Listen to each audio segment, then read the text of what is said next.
Hey, welcome back to Frankie's Bar and Grill in downtown Fort Worth. We got some wings before us, and this is Clarence Hill, and I'm Shireen Williams, Cowboys beat reporters for the Star-Telegram. And Clarence, I know you haven't had lunch yet, so those wings look awfully appetizing, so we'll try to get on with this. Yeah, let's hurry up because they're smelling good. I'm ready to dig in. Well, we're back from training camp, 25 days in Oxnard, and I know we're both happy to be back. The Cowboys are happy to be back. The best player at training camp, I think we probably have two candidates, and I think we're probably going to agree on the same candidate. Orlando Scandrick or Dez Bryant probably have been the two best guys at camp so far. Obviously, I think Dez Bryant has been the best guy, and I think he's going to have a monster year if he can stay healthy and if Tony Romo can stay healthy. Do you agree with that assessment? Is Dez the best player so far? Dez is the best player on this team. Yeah. There's no question about that. That's been the case the last 2 years, and he had a monster training camp. He came off last year's Pro Bowl season trying to be even better, certainly trying to cement himself as a top 5 receiver in the league, if not one of the best receivers in the league, and he's well on his way. He made play after play, day after day, and dominated practice during training camp. Certainly Orlando Scandrick was the best player on defense, which is a surprise because, certainly he became a starter as a nickel corner last year, but he came here as a 5th-round pick and has really been the other guy. You had Brandon Carr, the $50 million cornerback. You had Morris Claiborne, the 6th overall pick, and Scandrick's been the other guy, try-hard guy, but he came out to camp this year and certainly was the best player on the defense. That's a credit to Scandrick, but there's also an indictment of what the Cowboys have on defense, especially up front. Dez Bryant, by the way, in the last year of his contract, it doesn't look like that's going to get done before the end of the season. Stephen Jones told us that they're not worried about it because they can't put the franchise tag on him over the next 2 years. But a big year for Dez Bryant.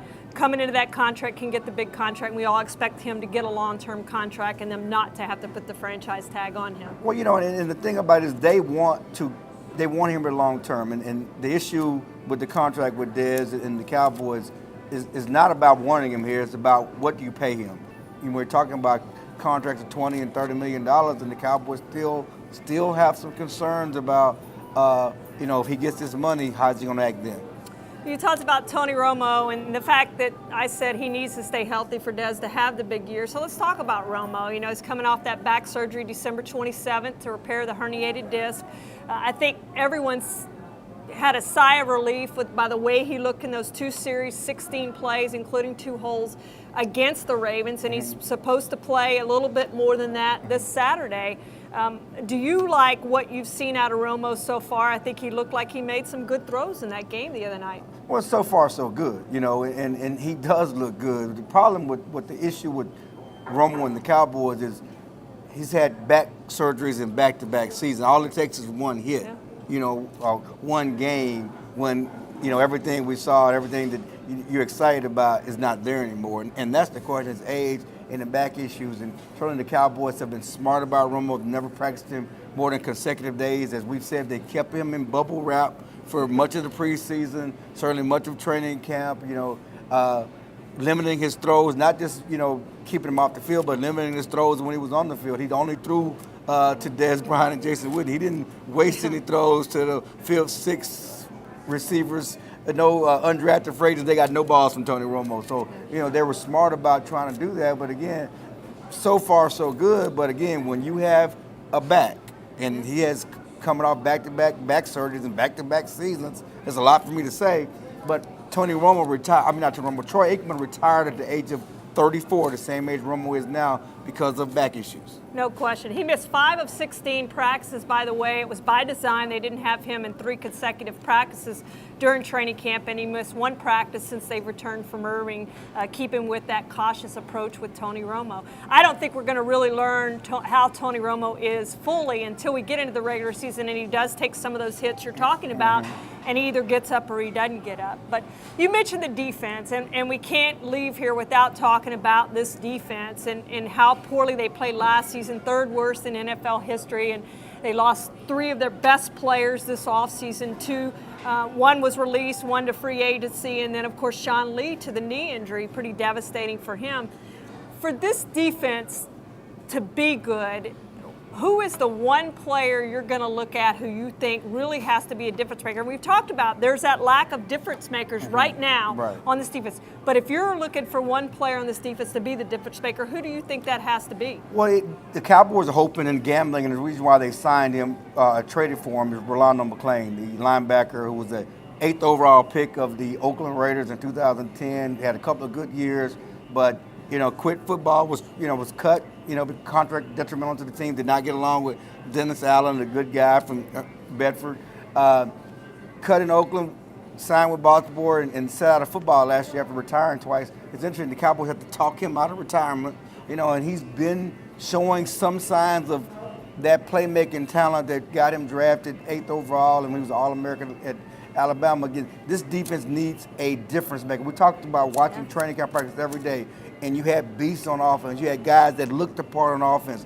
Nobody looked the part on defense day in and day out. Rolando McClain has a chance to look the part. He showed some signs in camp. He had a good game in his first preseason action, first actual game of the year against the Ravens last year. The Cowboys are trying to, are experimenting with the first team. They need him to hit because he can be that type of player. He's a big guy. He can cause fumbles. He can cover. He can rush fast. He can stuff ball carriers. He can stuff ball carriers like no other Cowboy linebacker I've seen since covering the beat in 1997. If he lives up to potential, the question is he committed? Does he have the desire? Can he stay healthy after being off for the entire season? A guy who's missed practice because of stomach virus, cramping, knee tendonitis, quad injury, hamstring injury so far. That's how desperate the Cowboys are, though. That's how desperate they are. I mean, that's how they're lacking a player. They're counting on a guy that they don't know if they can count on. And I have another guy that they're counting on that, again, is coming off a knee injury. My most important guy, the guy I look at to be the difference maker, is Henry Melton.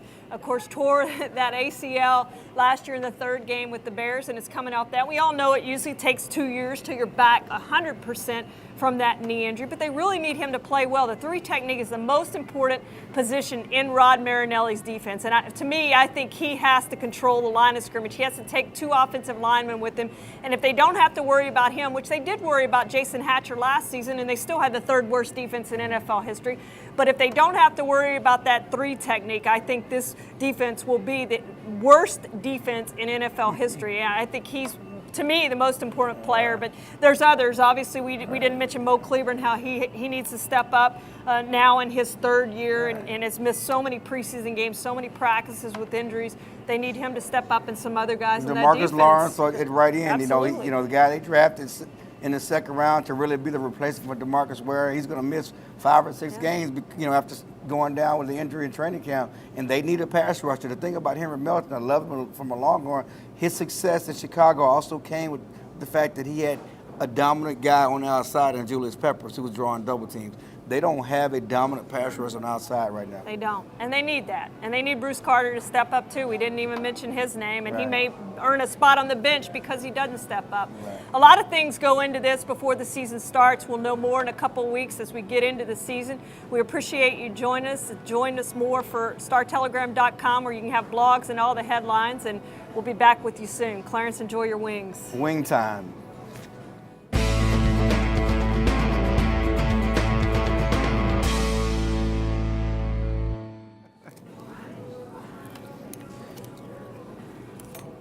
The Walter Payton wings. Tasty, sweet, with a hint of hot. Really good.